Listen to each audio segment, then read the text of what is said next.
Change of shape या size, लेकिन वो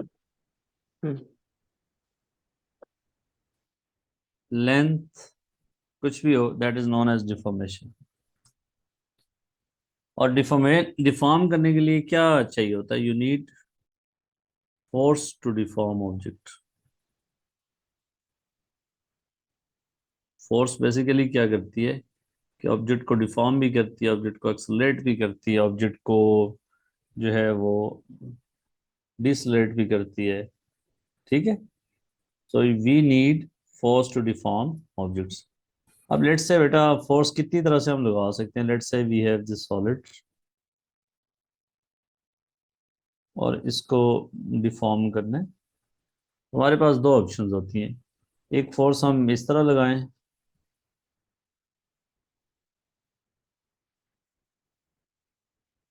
दूसरे में हम जो है वो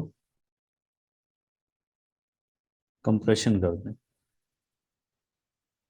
फोर्स ऐसे लगा, इसमें क्या हो रहा है? ये कंप्रेसिव फोर्सेस हैं। यहाँ पे क्या है? इसको हम कहते हैं टेंसाइल फोर्स। इसमें लेंथ इंक्रीज होगी, डायमीटर कम होगा। इसमें जो है वो इसमें लेंथ जो है वो डिक्रीज होगी। इसमें कंप्रेशन हो रहा होगा ऑब्जेक्ट का, इसलिए इसको कंप्रेसिव फोर्स कहते हैं। तो डिफॉर्मेशन किसी ऑब्जेक्ट को दो तरह की, टेंसाइल फोर्स या कंप्रेसिव फोर्स लगा के कर सकते हैं। अब देखें, ये फॉर एग्जांपल आपसे ये एक पास पेपर की सिचुएशन इस तरह ये कि ये रॉड है और इसको आपने इस तरह बेंड कर दिया है।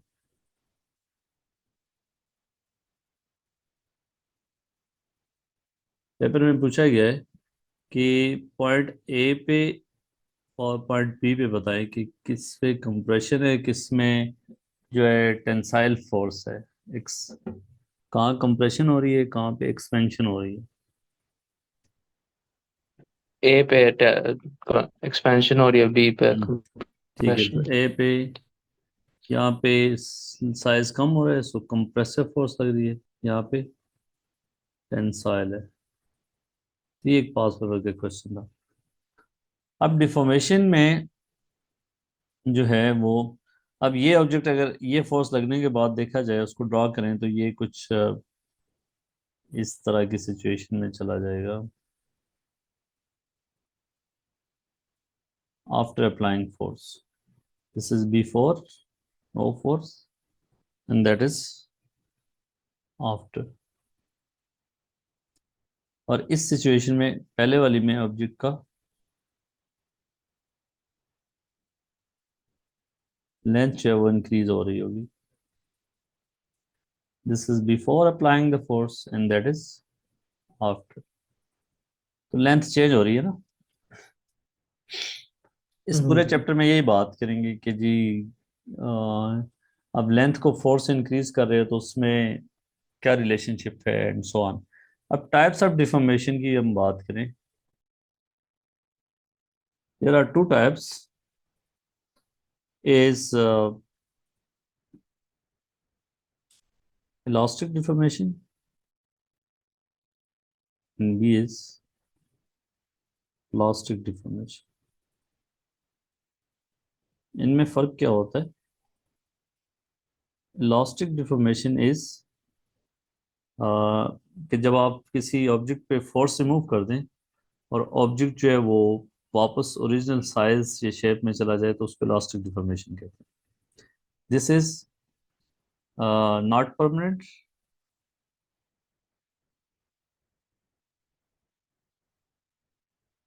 If the force is removed, object का ओरिजिनल साइज और शेप रिकवर हो जाता है।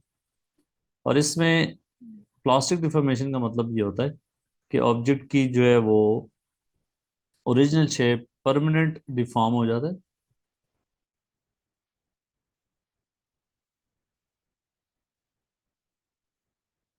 अगर ऑब्जेक्ट पे फोर्स इंक्रीज करते जाओगे तो एक सर्टेन लिमिट तक वो इलास्टिकली डिफॉर्म होगा, उसके बाद वो प्लास्टिक डिफॉर्मेशन में चला जाएगा। मसलन अगर लेट्स से आपके पास इफ यू हैव स्प्रिंग, और इस स्प्रिंग के साथ बेटा आप what are you doing, you are extending it by applying load, इस पे फोर्स इंक्रीज करते जा रहे हो, तो इसकी लेंथ को क्या होता जाएगा, length of the spring will increase. Can you hear me? Hello साहब। जी सर। हाँ, तो यस सर। इसकी ओरिजिनल लेंथ बेटा ये थी, इसको एल नॉट कह दें, और इसकी जो है अब न्यू लेंथ जो है वो ये है, जो बाद वाली डायग्राम में, और इसको हम डिफाइन करते हैं extension. New length minus original length is extension. अगर फोर्स आपने थोड़ी सी लगाई है और इस फोर्स को रिमूव कर दें, लोड को रिमूव कर दें, वापस ये इसी हालत में चला जाए, इसी लेंथ में, इसी साइज में, इसी उस कंडीशन में, तो ये इलास्टिक डिफॉर्मेशन होगी। लेकिन इफ यू, अगर आपको पता है कि फोर्स इंक्रीज करता जाऊंगा, इंक्रीज करता जाऊंगा, एक सर्टन लिमिट के बाद अगर फोर्स रिमूव भी कर दूंगा तो उसमें क्या हो जाएगा, स्प्रिंग में और फोर्स रिमूव करने के बाद भी इस तरह की हालत हो जाएगी। ये देखिए, तो ओरिजिनली इसकी लेंथ ये जी थी, बाद में ये हो गया, तो परमानेंटली डिफॉर्म हो गया स्प्रिंग। अब अब इसको डिफाइन कैसे करते हो इलास्टिक डेफिनेशन को, सॉरी डिफॉर्मेशन को, कि change of shape of the object, ये change of the size of the object, जब डिफॉर्मिंग फोर्स को रिमूव कर दी जाए तो ओरिजिनल शेप और साइज तक पहुंच जाता है। ठीक है, सो आई शुड जी डिफाइन ओवर हियर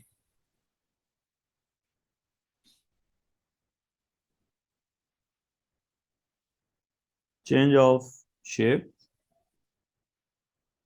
शेप लिख सकते हो, साइज लिख सकते हो, कुछ भी लिख सकते हो, size all are acceptable, length when deforming force is removed,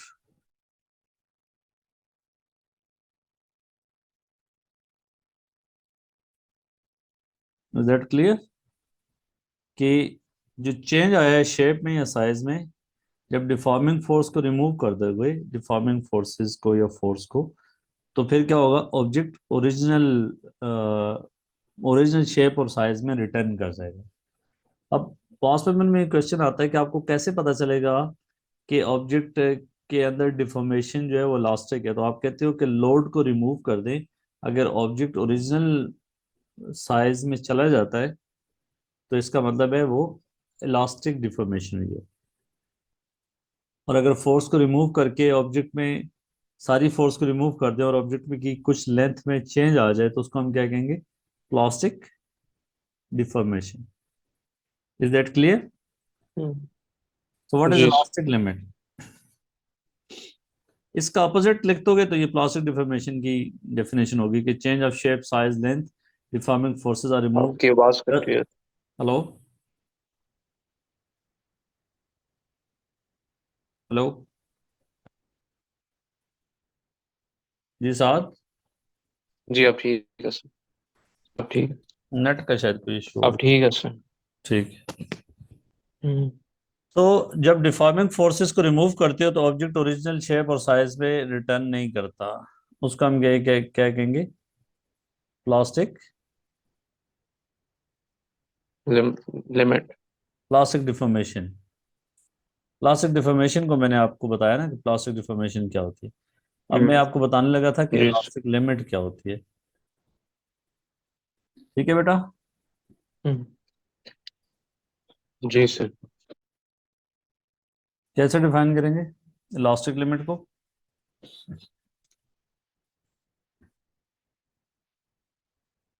ये इसकी डेफिनेशन है, पॉइंट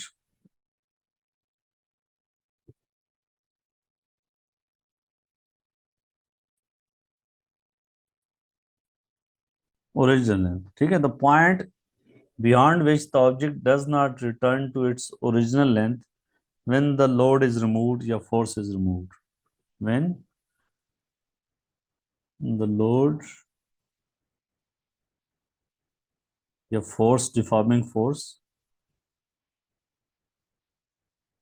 इज रिमूव्ड। ठीक है, कि जिस पार्ट के बाद ऑब्जेक्ट प्लास्टिक डिफॉर्मेशन में चला जाएगा उस पार्ट को हम कहेंगे इलास्टिक लिमिट। ठीक है, इज दैट क्लियर?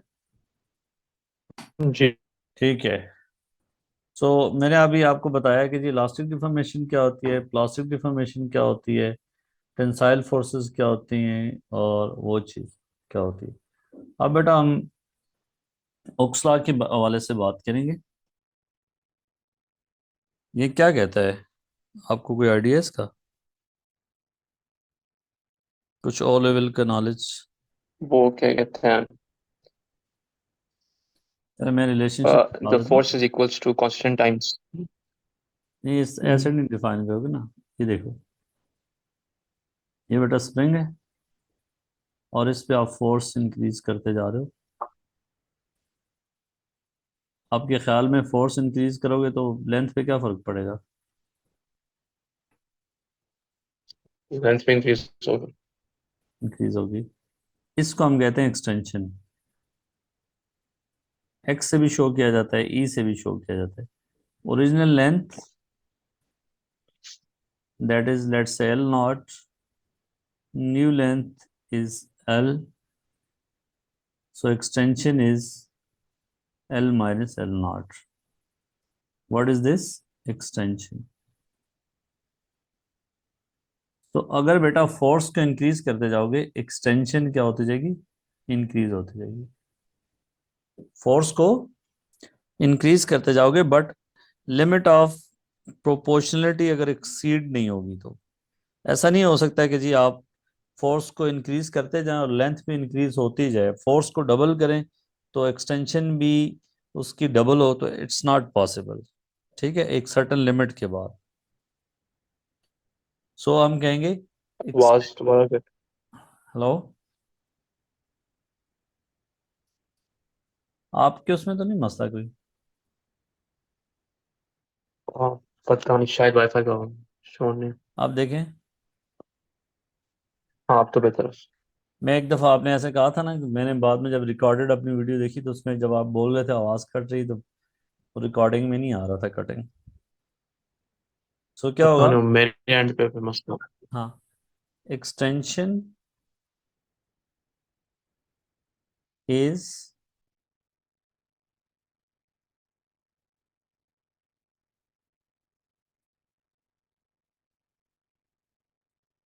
ठीक है बेटा, क्या कह रहे हैं कि extension is directly proportional to force, the force if limit of proportionality is not exceeded.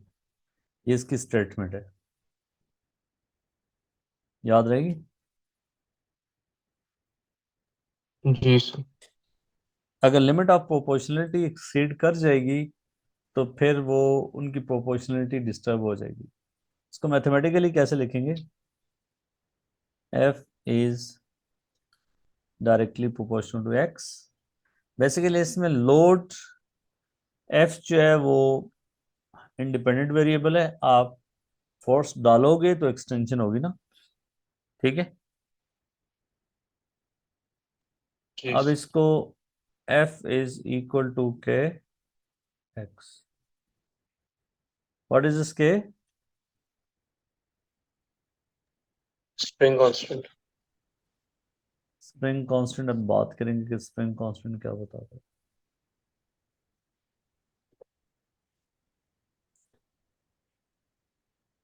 देखो बेटा, के की यूनिट क्या बनती है? F divided by X newton पर मीटर। फॉर एग्जांपल एक स्प्रिंग है 50 न्यूटन पर metre, that means K 50 newton force is required to produce the extension of 1 metre. और अगर एक दूसरा स्प्रिंग है K2 इज 80 न्यूटन पर मीटर, तो कौन सा स्प्रिंग ज्यादा स्टिफ है, ऊपर वाला नीचे वाला? स्टिफ, नीचे वाला। हार्ड है, हाँ।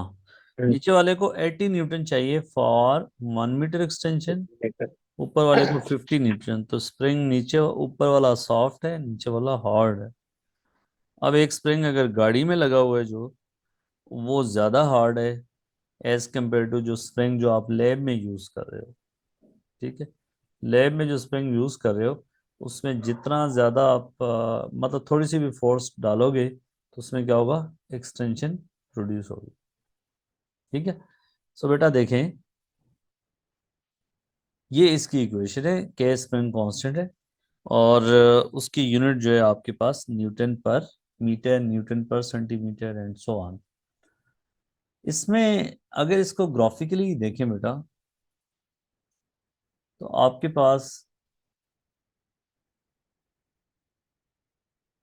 What is X over here बेटा?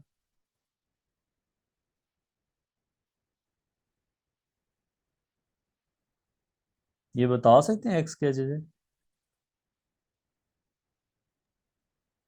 हाँ sir. X extension.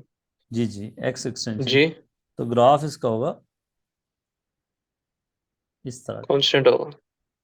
Constant hmm. नहीं होगा। क्या कांस्टेंट होगा? Gradient constant. हाँ, gradient constant। इसका ग्रेडियंट क्या होगा? Gradient is equal to Gradient। Spring constant. जी। Gradient is spring constant. Spring। और जहां तक ये ओबे होता है जो है हुक्स लॉ, जहां तक फोर्स और एक्सटेंशन जो है वो डायरेक्टली प्रोपोर्शनल है, उसको हम कहते हैं लिमिट ऑफ प्रोपोर्शनलिटी। उसके बाद जो है वो इसमें स्ट्रेट लाइन रिलेशनशिप नहीं होगा। इसका मतलब ये होगा कि A is limit of proportionality. Till this point Hooke's law is obeyed. ठीक है, आफ्टर दैट ऊपर क्या हुआ कि आपने फोर्स को अगर थोड़ा सा भी चेंज किया, पहले देखें, फोर्स को अगर आप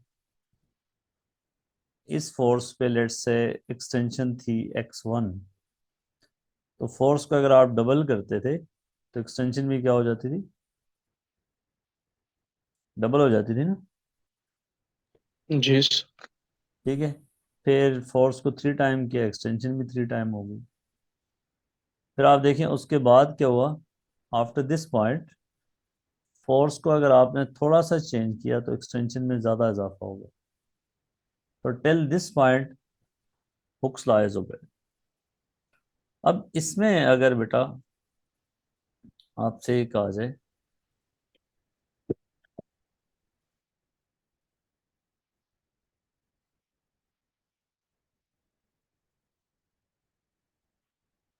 ई से भी शो करते हैं और एक्स से भी शो करते हैं, इसलिए इसमें दो ग्राफ ड्रा करता हूँ। एक ये,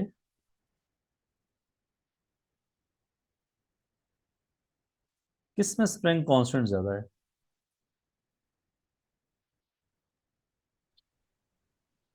येलो या ब्लू? ब्लू हाँ, इसका स्प्रिंग कांस्टेंट हो इज जाता है। ग्रेटर के। वजह क्या है देखें, एक जितनी फोर्स में इसमें एक्सटेंशन ज्यादा हुई है, इसमें, और इसमें एक्सटेंशन जो है ब्लू वाले में कम हुई है, मतलब ये ज्यादा हार्ड है। सेम फोर्स पे इसकी एक्सटेंशन अगर E1 हुई है तो इसकी एक्सटेंशन E2 हुई।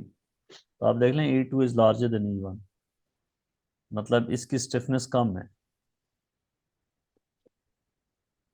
इसका अगर स्प्रिंग कांस्टेंट K1 है, इसका K2 है, तो K1 is greater than K2।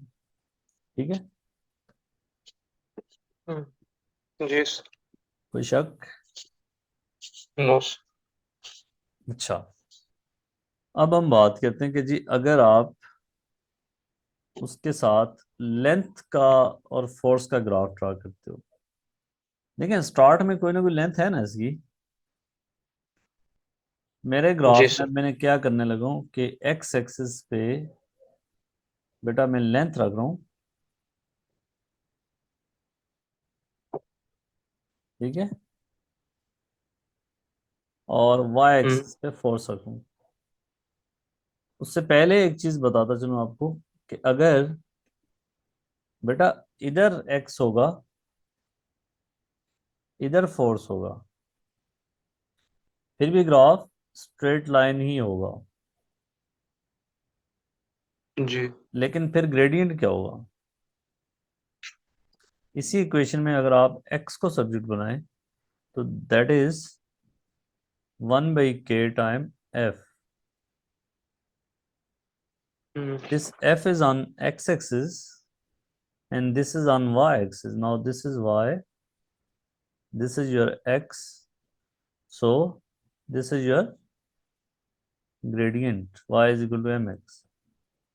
So over here gradient is 1/k. Gradient will be rise over run. So rise पे आपकी extension है, run पे force है. So x divided by f will be 1/gradient. ठीक है?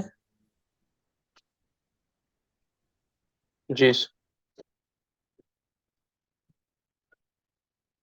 देखो बेटा,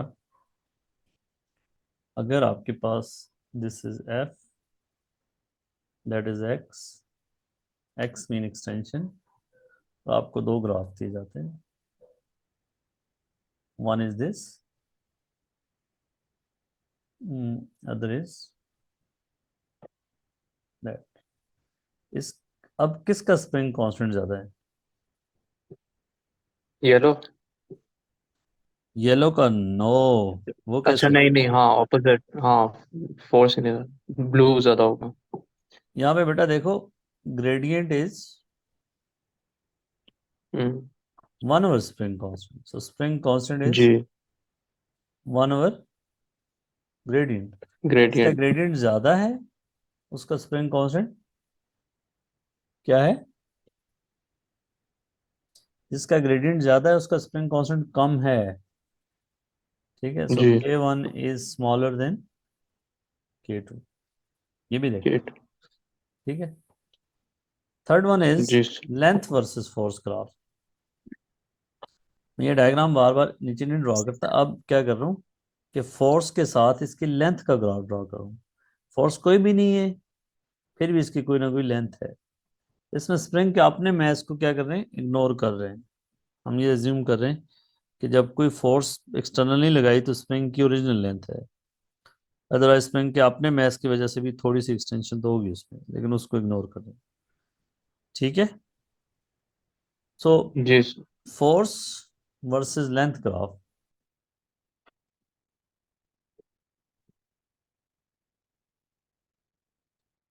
on vertical axis you have force, over here you have length.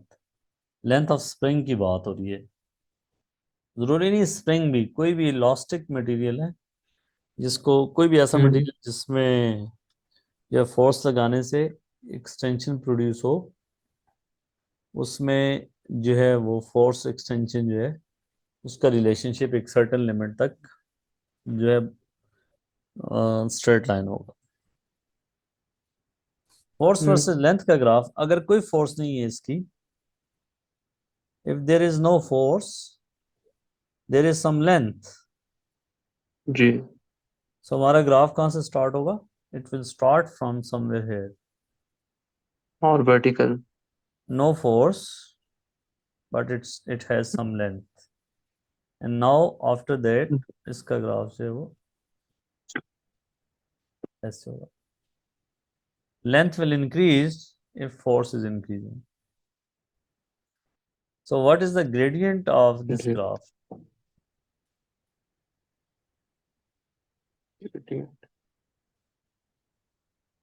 Gradient का क्या मतलब होगा? ये देखो बेटा, वर्टिकल एक्सिस पे फोर्स है, इधर ये जो चीज होगी यहाँ से यहाँ तक, दैट इज एक्सटेंशन. ठीक है. ये क्या होगी? जी सर। ये देखे ना, यहाँ पे न्यू लेंथ, एक्सटेंशन हो। और उससे ये पिछली लेंथ माइनस होगी तो ये चीज आएगी ना, तो ये एक्सटेंशन होगी. हम्म। यहाँ पे कोई एक्सटेंशन नहीं. आगे क्या होगा? अगर इस जी। पॉइंट तक एक्सटेंशन निकालना है तो ये लेंथ जितनी आपकी यहाँ से यहाँ तक इंक्रीज हुई है, ये टोटल एक्सटेंशन यहाँ से यहाँ तक होगी. दैट इज द टोटल जी। Extension. because this is new length minus original length, so that is extension. So gradient gives you spring constant. जी ग्रेडियंट स्प्रिंग कांस्टेंट देगा, और ग्रेडियंट अगर लेंथ वर्टिकल एक्सिस पे हो, ठीक है, और फोर्स इधर हो, तो फिर आप जरा सोचेंगे कैसा ग्राफ बनता है।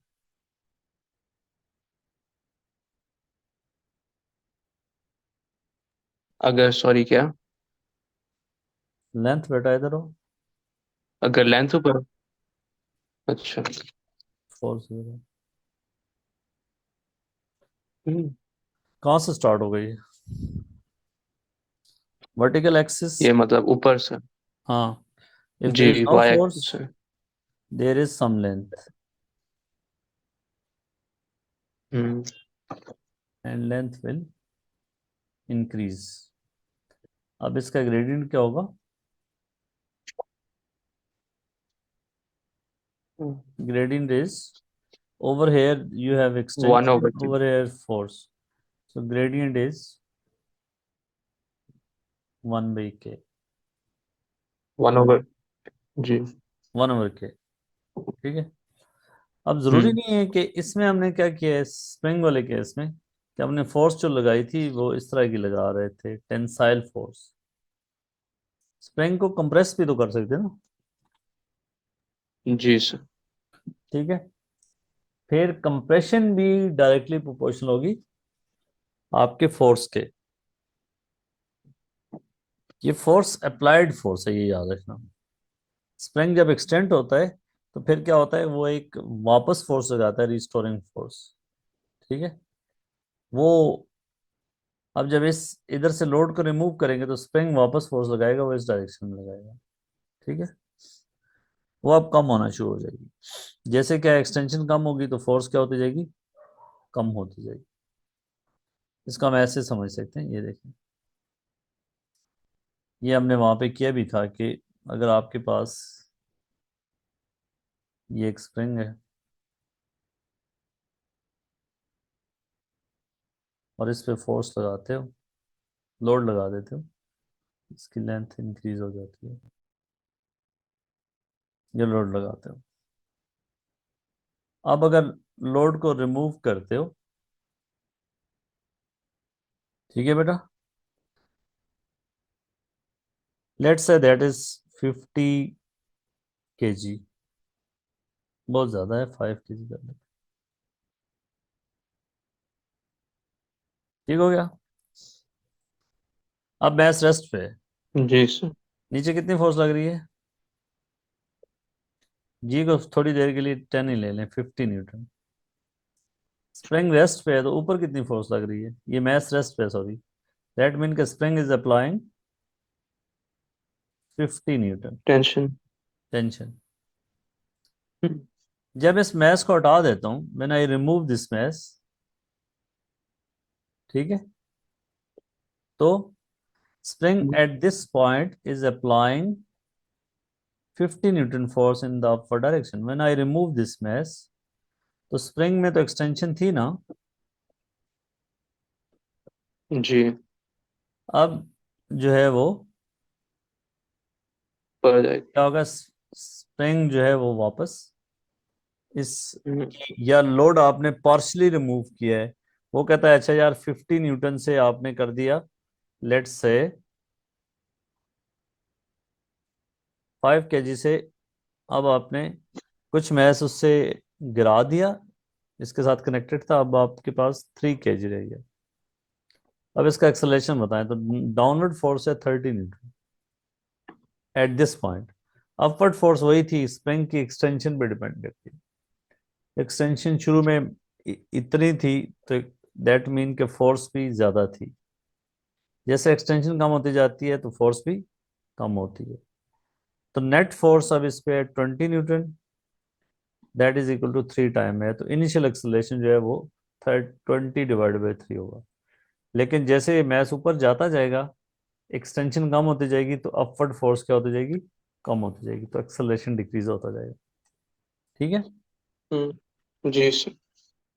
अच्छा, अगर इस स्प्रिंग के साथ तो मैंने फोर्स का ग्राफ लेना है, लोड का मतलब वेट का। ओवर हेयर ये सारी एग्जांपल में ये फोर्स है। अगर वो कहते हैं मैस के साथ इसका ग्राफ बनाना है फिर।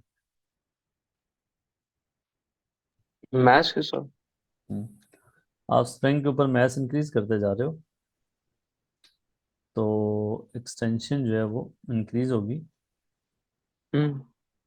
On this axis you have mass, on this axis you have extension. यार देखो ना, स्प्रिंग के साथ मैस को इंक्रीज करते जा रहे हो दिस मैस। पहले फोर्स हम्म। वर्सेस एक्स की बात करते थे, ठीक है? तो इसका ग्राफ कैसा होगा? जी। हुक्स लॉ क्या कहता है कि F इज इक्वल टू वही के एक्स।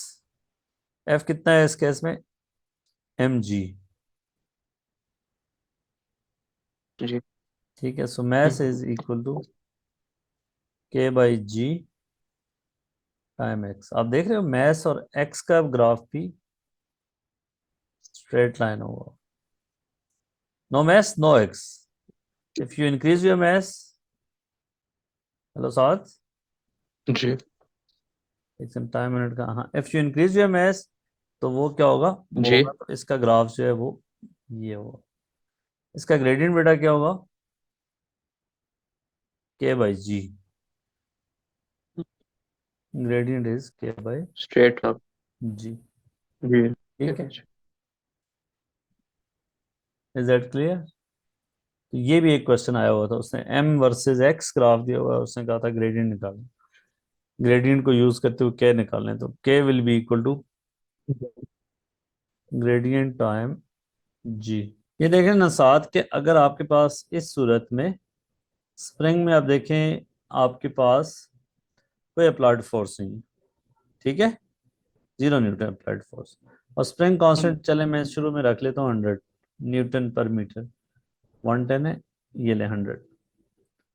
अप्लाइड फोर्स, दूसरी फोर्स, डिस्प्लेसमेंट और वैल्यूज भी शो कर देते हैं।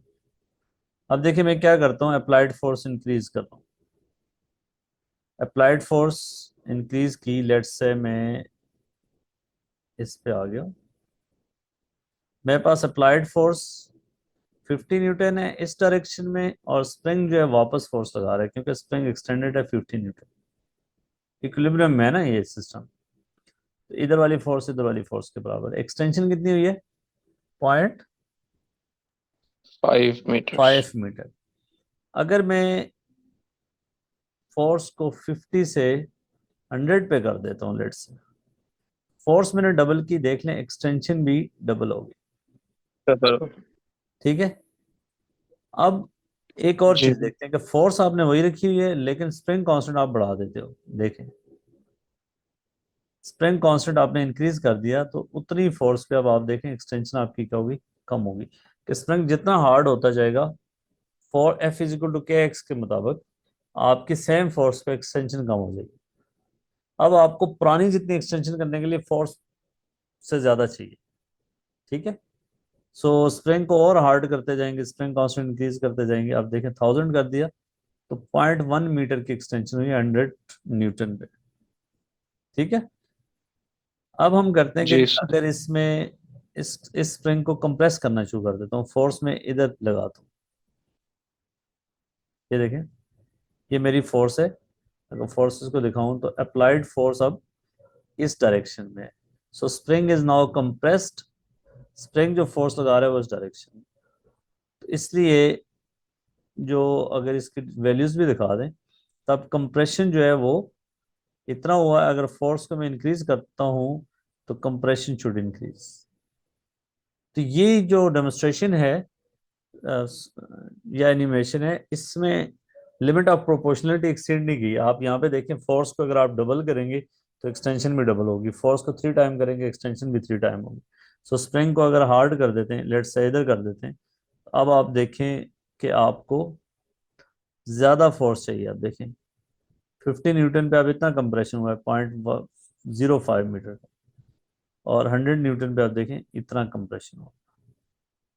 तो एक्सटेंशन भी डायरेक्टली प्रोपोर्शनल है फोर्स के, कंप्रेशन भी डायरेक्टली प्रोपोर्शनल है फोर्स के, अगर लिमिट ऑफ प्रोपोर्शनलिटी एक्सीड नहीं की गई।